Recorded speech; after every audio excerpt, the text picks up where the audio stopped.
Hello future doctors. सो आज NEET का प्यार सीरीज में हम एनालिसिस देखेंगे आइसोमेरिज्म चैप्टर का। तो नीट का प्यार सीरीज में जैसा कि आप सब लोग जानते हैं हम हर चैप्टर का इंपॉर्टेंट सब टॉपिक्स आपको बताते हैं जिससे फ्रीक्वेंटली नीट क्वेश्चन पूछता है। तो नीट के कुछ इंपॉर्टेंट सब टॉपिक्स है, हर चैप्टर में कुछ इंपॉर्टेंट सब टॉपिक्स है जहां से नीट फ्रीक्वेंटली क्वेश्चन पूछता है एंड उसी डेटा को हम आपको प्रेजेंट करते हैं सीरीज में। ऐसा हर चैप्टर के लिए हो रहा है of physics, chemistry and biology.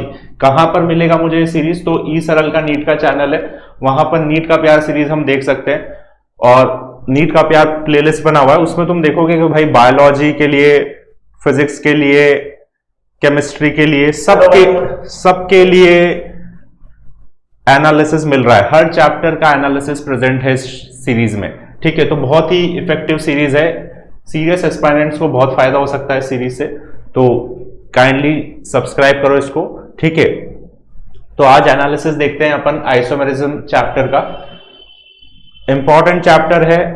अब इस चैप्टर में क्या इंपॉर्टेंट है, क्या नीट का प्यार है इस चैप्टर के लिए, तो मुझे क्लियर कट विनर दिख रहा है कि भाई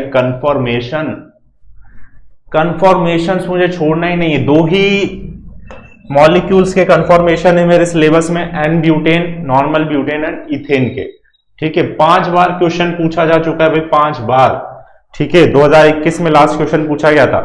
बहुत ही हाई चांसेस है कि यहां से क्वेश्चन मिलेगा। और कितना सा टॉपिक है, अगर एनसीईआरटी से देखोगा तो एक पेज में भी नहीं है पूरा कंफर्मेशन।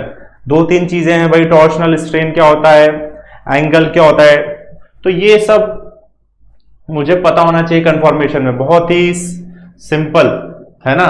कौन सा कंफर्मेशन ज्यादा स्टेबल होता है भाई, इक्लिप्स होता है, स्क्यू होता है? कमेंट में मुझे बताओ कि इक्लिप्स ज्यादा स्टेबल होता है या एंटी ज्यादा स्टेबल होता है। ठीक है, तो ये सब वेरिएशंस मुझे इसके पता होने चाहिए कंफर्मेशन के।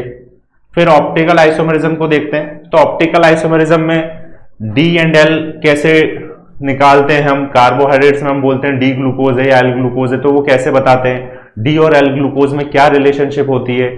ठीक है, ये सब मुझे पता होना चाहिए। 3O क्या होता है, 3O क्या होता है, ये पूछा जाता है। कंपाउंड ऑप्टिकली एक्टिव है या नहीं है, ये कैसे चेक करते हैं? क्या कायरल सेंटर का होना जरूरी है for compound to be optically active? इसका आंसर भी मुझे कमेंट सेक्शन में बताओ। ठीक है, तो यहां से भी 4 क्वेश्चन पूछे जा चुके हैं, इंपॉर्टेंट है। रिसेंटली 2022 में ऑप्टिकल आइसोमर से ही क्वेश्चन पूछा गया था। ठीक है, फिर tautomerism, stability of इनॉल्स। Stability of इनॉल्स कैसे कमेंट करते हैं? तो ज्यादा फोकस नहीं है इस पे। ठीक है, ऐसा नहीं है छोड़ना है इस टॉपिक को, बट अगर टाइम कम है तो इसको थोड़ा सा ब्रेक दे सकते हैं, बाकी टॉपिक्स को पे ज्यादा फोकस कर सकते हैं। ठीक है, बट पढ़ना इवेंचुअली सभी है। ठीक है, स्ट्रक्चरल आइसोमर्स, मेटामर्स से स्पेसिफिकली क्वेश्चन पूछा गया था इन 2021। तो यहां से मुझे क्लियर कट विनर दिख रहा है कि भाई कंफर्मेशन मुझे नहीं छोड़ना है। एक पन्ने का टॉपिक है, एक ही पन्ने का एनसीईआरटी में दिया हुआ है और वहीं से क्वेश्चन पूछे जाते हैं। ठीक है, तो इसके सारे वेरिएशन में देख लूं, कौन कौन से कंफर्मेशन होते हैं, किस केस में गॉचे ज्यादा स्टेबल हो जाता है, तो ये सब मैं देख लूं तो मुझे बहुत ही अच्छा स्कोर हो सकता है। ठीक है, so that's all for today. अगले वीडियो में दूसरे चैप्टर के एनालिसिस के साथ आते हैं। Till then take care.